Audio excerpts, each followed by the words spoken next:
दूसरा ये जो लोक अदालत का इसके लिए विधिक सेवा प्राधिकरण दिल्ली के निर्देशन में तथा राज्य विधिक सेवा प्राधिकरण जबलपुर के अध्यक्ष और कार्यवाहक मुख्य न्यायाधिपति माननीय न्यायमूर्ति श्री राजेंद्र मेनन साहब के मार्गदर्शन में तथा हमारे पोर्टफोलियो जज ऑनरेबल जस्टिस जेके महेश्वरी साहब और डिस्ट्रिक्ट जज श्री के त्रिपाठी साहब के नेतृत्व में वर्ष 2017 की पहली नेशनल लोक अदालत का आयोजन 11 फरवरी 2017 को किया जा रहा है।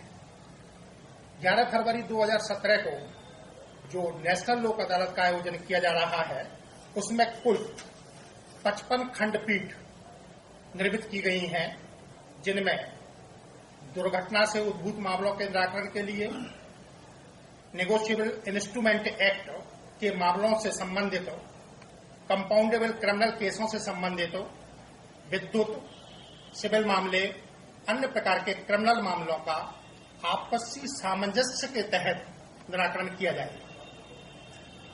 मध्य प्रदेश पर संपूर्ण भारतवर्ष की नजर है, क्योंकि हमारे जो राष्ट्रीय विधिक सेवा प्राधिकरण के चेयरपर्सन हैं ऑनरेबल जस्टिस दीपक मिश्रा साहब, उन्होंने मध्य प्रदेश को मॉडल के रूप में प्रस्तुत किया है।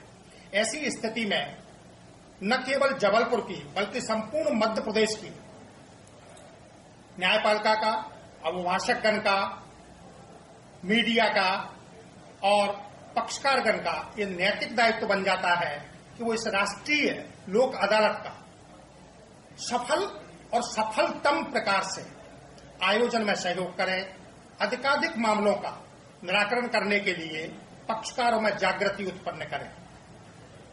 इस लोक अदालत के लिए इलेक्ट्रिसिटी के केसों में प्रीलिटिगेशन के जो मामले हैं उनमें 40% तक की सिविल दायित्व की लायबिलिटी से मुक्ति दी गई है और 100% ब्याज माफ किया गया है।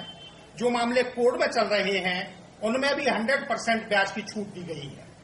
इसी प्रकार जो नगर निगम के संपत्ति कर के मामले हैं उनमें भी 100% ब्याज की छूट दी गई है 50,000 रुपए की सीमा तक। उससे यदि ऊपर हैं, 50,000 से यदि अधिक की धनराशि है तो उसमें 50% तक की छूट प्रदान की गई है। सबसे जो महत्वपूर्ण है, हमारे कृषक वर्ग के लिए भी बहुत लाभप्रद है, भूमि विकास बैंक, कोऑपरेटिव बैंक हैं। कोऑपरेटिव बैंक ने एक स्कीम लॉन्च की है, एक मुश्त जमा योजना। एक मुश्त जमा योजना के अधीन जो मूल राशि उनसे ब्याज पर ली गई थी ऋण के रूप में, उदाहरण के तौर पर यदि 1 लाख रुपया लिया गया है और ब्याज सहित वो 10 लाख रुपए हो गया है, यदि कोई इस लोक अदालत में केवल 1 लाख रुपया जमा करता है तो वो 10 लाख रुपए ब्याज छूट देने को तैयार है। तो कृषक वर्ग के लिए, मजदूर वर्ग के लिए ये लोक अदालत और उन पर जो ब्याज की लायबिलिटी थी उससे मुक्ति के लिए इससे बड़ा कोई माध्यम नहीं हो सकता है। मैं लोक अदालत का प्रभारी पीसी गुप्ता, अपर सत्र न्यायाधीश, आप लोगों के माध्यम से यह निवेदन करता हूं कि अधिकाधिक मामलों का आपसी सामंजस्य से, भाईचारा से, बंधुत्व की भावना का विकास करते हुए निराकरण करने के लिए एक दूसरे को प्रेरित करें और हमें अभूतपूर्व सहयोग प्रदान करें, ताकि हम 11 फरवरी 2017 को आयोजित होने वाली नेशनल लोक अदालत का सफल आयोजन कर सकें। थैंक यू, धन्यवाद। जैसा कि माननीय गुप्ता साहब ने आपको बताया नेशनल लोक अदालत के बारे में, मैं सिर्फ 138 के जो मामले हैं उसके बारे में आम जनता को कुछ मैसेज देना चाहूंगा।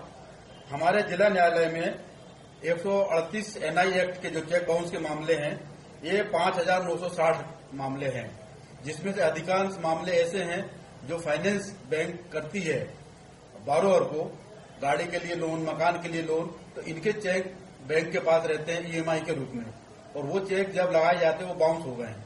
तो ऐसे कई मामले, करीब 1,000-2,000 मामले हमारे पास है जो विभिन्न HDFC बैंक, ICICI बैंक के मामले लगे हुए हैं। इन मामलों में हमारे द्वारा बैंक प्रबंधन से बात की गई तो उनका इस बात पर वो सहमत है कि वो जो चेक अमाउंट है उसमें 5 से 10% की वो छूट दे रहे हैं, और अगर वो बारोवर एक मुश्त राशि जमा करता है तो उसको 10 से 20% तक की छूट दी जाएगी। तो ये ऐसे बारोवर के लिए बहुत अच्छा मौका है कि वो अपना चेक अमाउंट, सिर्फ चेक अमाउंट में से 10-20% की छूट लेने के बाद राशि जमा करे। अगर वो ऐसा करता है, बैंक के प्रस्ताव को स्वीकार करता है, तो उसको दोष मुक्त किया जाएगा और उसके समस्त दायित्व समाप्त हो जाएंगे। इसके अभाव में अगर रूटीन में जब केस चलेगा तो हो सकता है कि उसमें उनको सजा भी हो जाए और जो चेक अमाउंट है उससे दुगनी राशि को जुर्माना का प्रावधान है। तो मेरा आपके चैनल के माध्यम से ऐसे सभी बारोवर से निवेदन है कि वो इस संबंध में आकर जिला विधिक सेवा प्राधिकरण के कार्यालय में संपर्क करें। हमारे द्वारा सभी बैंकों की राशि और अमाउंट की जानकारी उपलब्ध है और वो आकर अपना अपना मामला सेटल कराएं और अधिक से अधिक लाभ उठाएं। धन्यवाद। Thank you. मैं एसबी साहू, सचिव जिला विधिक सेवा प्राधिकरण जबलपुर, निवेदन करता हूं। हमारे राज्य विधिक सेवा प्राधिकरण का एक चलित न्यायालय की महत्वाकांक्षी योजना है जिसमें हमारे जो न्यायाधीश है मामलों को चिन्हित करते हैं और गांव-गांव जाकर मुकदमे का निपटारा करते हैं, क्योंकि फरियादी भी वहीं रहता है, मुलजिम भी वहीं रहता है, वादी भी वहीं रहता है, प्रतिवादी भी वहीं रहता है। तो खुद न्याय आपके द्वार जाता है और चलित न्यायालय लगाकर पक्षकारों के अधिक से अधिक मामले आपसी सहमति से और राजीनामा के आधार पर निराकरण करने का प्रयास करता है। तो मेरा आम जनता से यह भी निवेदन है कि जब भी उनके क्षेत्र में चलित न्यायालय लगे वो इसका अधिक से अधिक लाभ उठावें और अपने मामलों का आपसी सहमति पर निराकरण कराए, जिससे कि हमारे देश में आपसी सद्भाव बने, पक्षकारों के बीच आपसी सद्भाव बने और हम एक लोक कल्याणकारी राज्य भारत को स्थापित कर सके, ऐसा प्रयास करें। Thank you. कितने भी इसमें चलित न्यायालय में आ नहीं, वो चिन्हित मामले जो हैं, ये योजना है हमारी। इस योजना के तहत हमारे न्यायाधीश चलित न्यायालय लगाते हैं।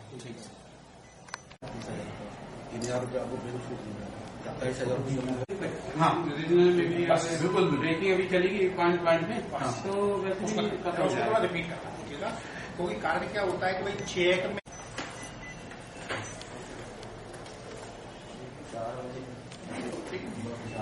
चार लोग